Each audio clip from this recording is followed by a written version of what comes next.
यो बाटो चाहिँ पहिला हामी स्कुल जाने बाटो हो। यो बाटो हुँदै त्यहाँबाट अहिले हामी रानीभिरको यो भिरको बाटो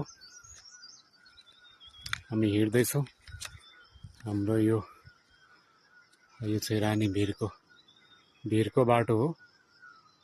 यो हाम्रा पुर्खाहरूले चाहिँ यस्तो भिरहरू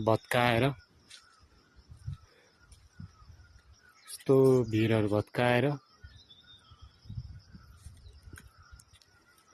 मानिस हिँड्ने बाटो बनाउनु भएको छ। तलतिर भिर छ, यो तलतिर यस्तो